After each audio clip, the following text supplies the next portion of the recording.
So far, we've seen how to build screens focus on the back office of the application. That is, the part that the travel agency employees use to enter and maintain the company's data. Now we'll see how to design and implement the screens that the agency's clients will use to browse the information, which constitute the customer-facing part of the application.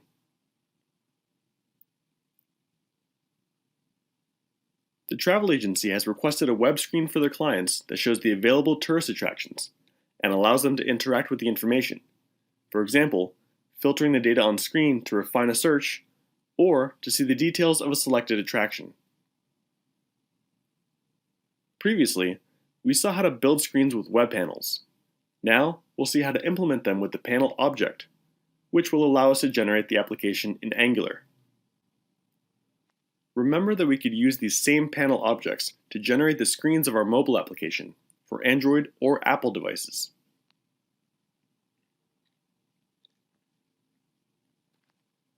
We'll create the list of available attractions so that we can then click on one that interests us and see more information about that attraction.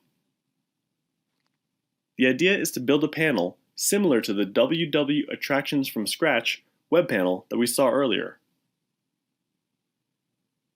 We'll create a front-end Angular folder and create a panel type object named Attractions CF Panel.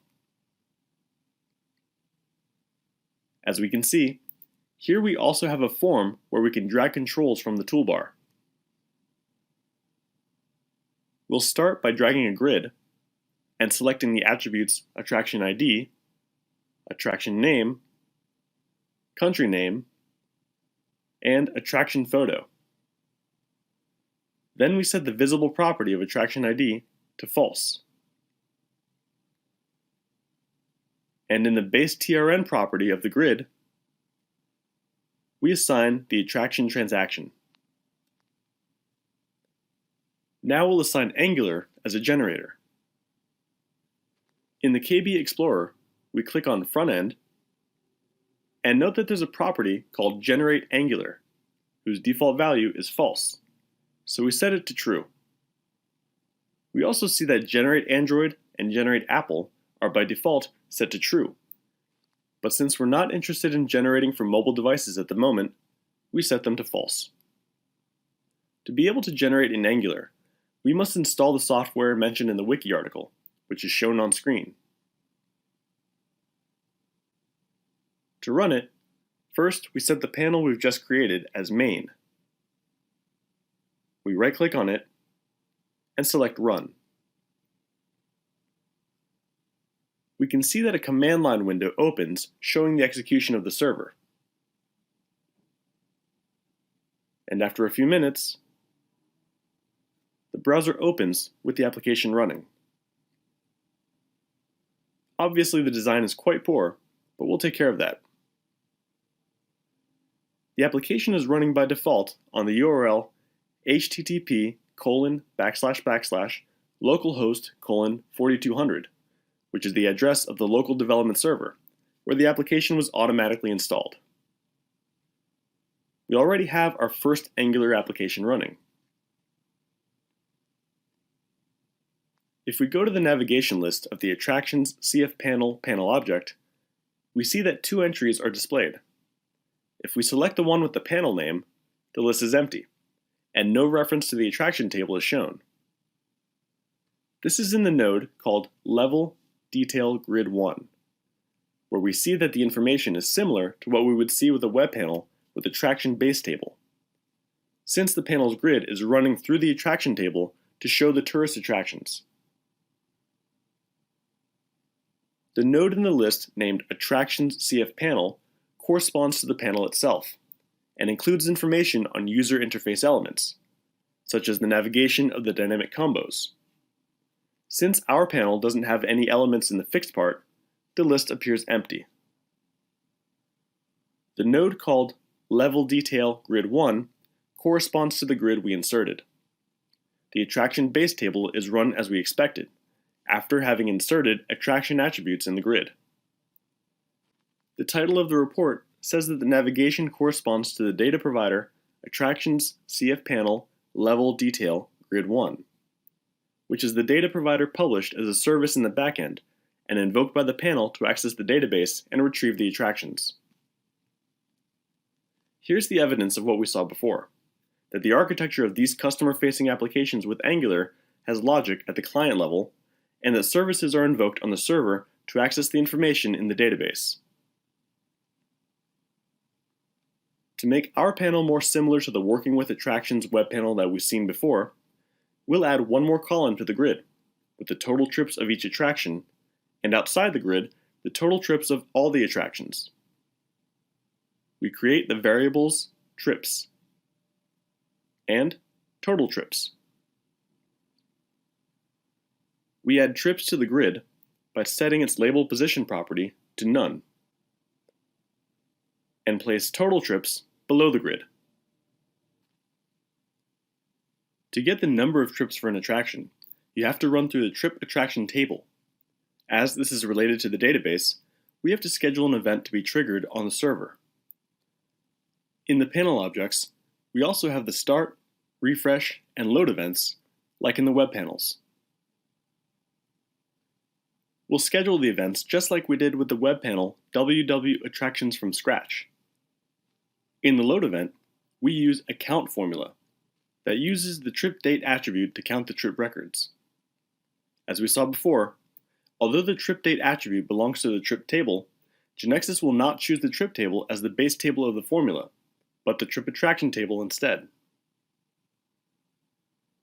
As we know that the grid runs through the attraction table because we saw it in the navigation list, the load event will be triggered once for each row of the grid, so the count formula will count the trips of each attraction shown.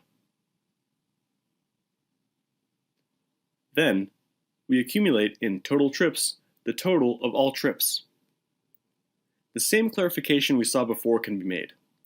In this case, we use the general load event because we have only one grid, but we could have used the grid1.load event, which allows us to add another grid to the panel in the future and not change the programming. Since we want the total trips to be initialized at 0 before starting to count the trips of the attractions, in the refresh event, we'll add the initialization to the total trips variable in a similar way to what we had done in the web panel. To run it again, we right-click on the panel and select Run. Looking at the navigation list, we see that there's a new level of detail different from the grid, called Level Detail. This is where the load of the fixed part of the panel is shown. In other words, all the controls of the form that are not included in a grid. Unlike web panels, in a panel object, the fixed part is independent of the grid, and, as we'll see later, the fixed part can even have a different base table than the grid base table. The navigation list of the Level Detail node, which invokes the data provider mentioned in the title, appears empty, because no field is being loaded from the database. There's only the total trips variable, which is updated within the load event.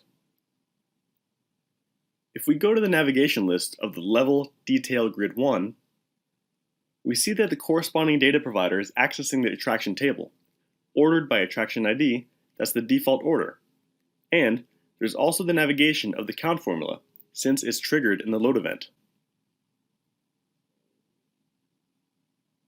If we look at the application running in the browser, we see that the total number of trips of each attraction is displayed correctly, but the overall total number of trips comes out at 0. What did we do wrong? The total trips variable is being increased in the load event as we did in the web panel, and we're sure that this event is being triggered because we see that some attractions have trips. So, the reason is that panel objects don't work in the same way as web panels. In panel objects, the fixed part is loaded independently of the grid. In this case, the total trips variable is in the fixed part of the panel, which is the first thing to be loaded. Then the grid is loaded, so when the variable is displayed, the grid has not been loaded, the load event has not been triggered, and the value of total trips has not been added yet. Remember that in a panel object used to develop customer-facing applications, to load the screen in the client device, services located in the server are invoked, which are the ones that access the database. These services are data providers, which are independent for the fixed part and for the grid, or each grid of the screen. When the panel starts running, a local event is triggered on the client that invokes the data provider to load the fixed part and causes the start and refresh events to be triggered on the server. Then, a second data provider is executed, which triggers the load event on the server n times, and the grid is loaded. In our example, as the refresh is triggered first, the total trips variable is initialized, and the fixed part is loaded. Later, the load event is triggered, which is where total trips is loaded with the correct value, and the grid is updated, but the fixed part was already loaded before and is not redrawn. Due to this feature, we cannot program the panel object as if it were a web panel. In another video, we'll have a closer look at the triggering of events and the determination of base tables. For now, to make the example work, we'll change the programming. The solution is to include in the refresh event a for each command that accesses the trip attraction table and counts the overall total number of trips. Let's not forget to remove the calculation we had in the load event. The reason why we include the update in the refresh event using a for each command is because the refresh event will be triggered when the fixed part is loaded, which will be before the grid is loaded. Therefore, when loading the fixed part, the value of total trips will have the correct value, and only after that, the grid will be updated. We'll run it. Note that now the navigation list corresponding to the level detail node includes the for each command with the navigation to the trip attraction table. In the browser, we see that the overall total number of trips is now displayed correctly. To complete the Work with Attractions panel, we would need to add the filters by the country identifier and by attraction names. We add, above the grid, a country ID variable as dynamic combo box. With the item descriptions property showing the country name, and set the empty item property to true. We also add the variables attraction name from and attraction name to filter the attractions by name. In a web panel, we would add the filter in the grid conditions, and here we can also do the same. Let's define a condition to filter by country. And others to filter from and to the name of the attraction.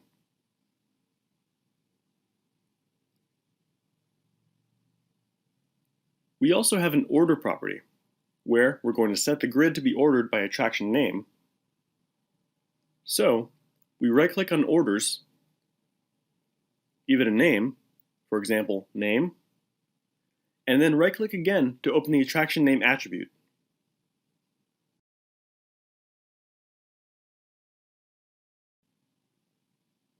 We can define an order by several attributes, as well as create other orders by different criteria.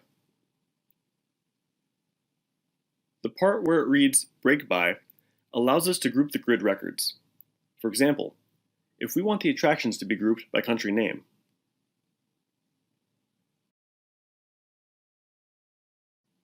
If we right-click on the panel and select View Navigation, in the navigation list of the panel itself, we see that the country table is accessed to fill the dynamic combo box, where it says Fill Country ID with Country ID, Country Name in. The navigation list of the level detail node shows the data provider report, automatically created by GeneXus, but not displayed in the KB. That's invoked on the server to retrieve the data from the database, which is necessary to load the fixed part of the panel. This data provider triggers the start and refresh events on the server.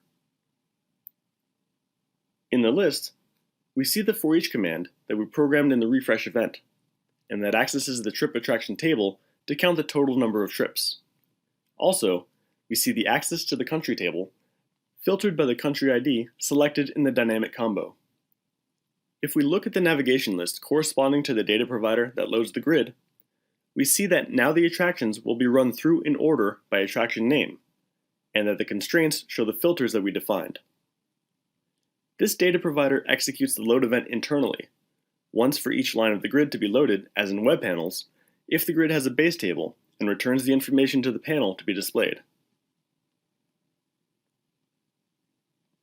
Something we mentioned was that the fixed part of the panel is loaded independently from the loading of the grid. Different data providers are invoked that are published in the server as services and access the database to retrieve the information of each part. When we change the value of a filter, the grid information needs to be refreshed.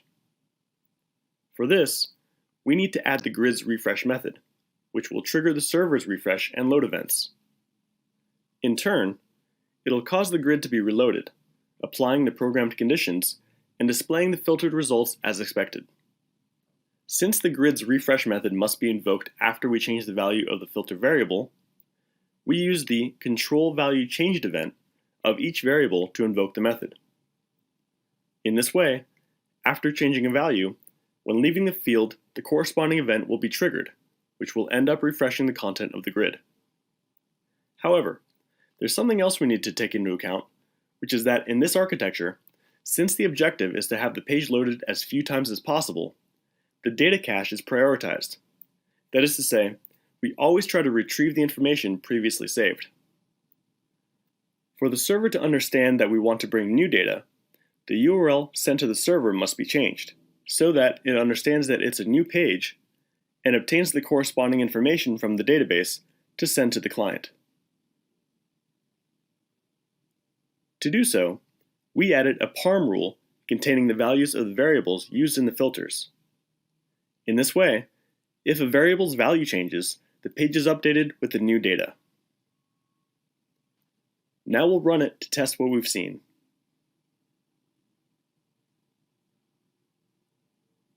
Note that at the top, we now have the filters we added, and the attractions are sorted by name as we expected.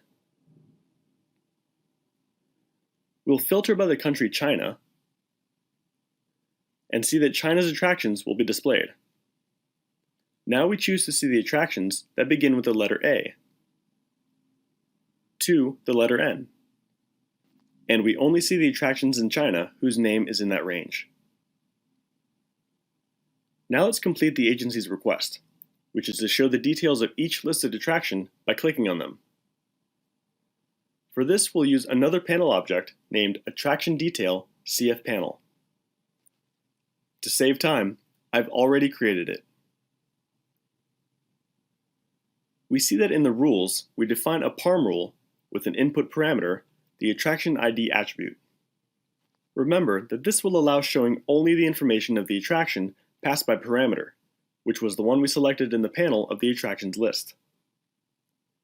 In the form, we added the attribute attraction photo and the attributes attraction name, city name, and country name.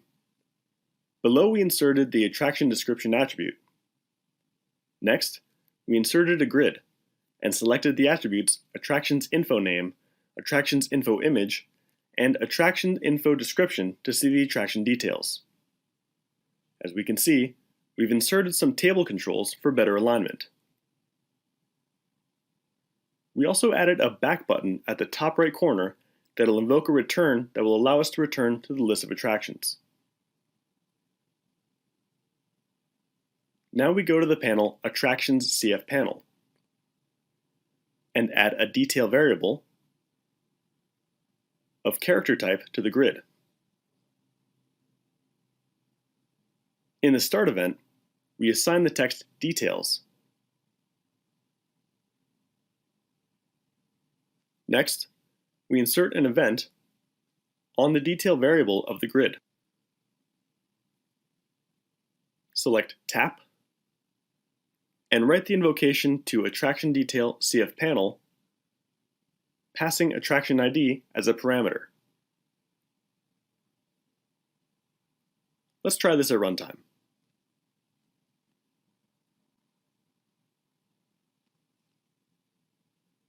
We'll see the information of the Louvre Museum, so in the corresponding line, we click on Details. The panel opens with the attraction's details, where we can see a map and the available exhibitions.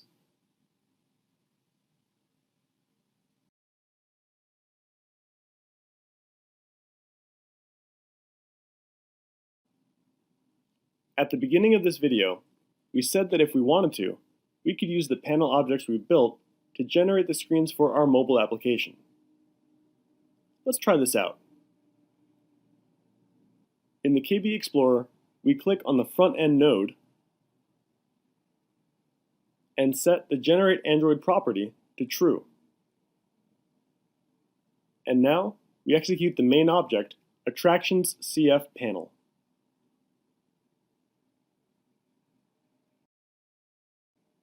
We can see that the Android emulator opens, showing the Attractions CF panel with the list of tourist attractions.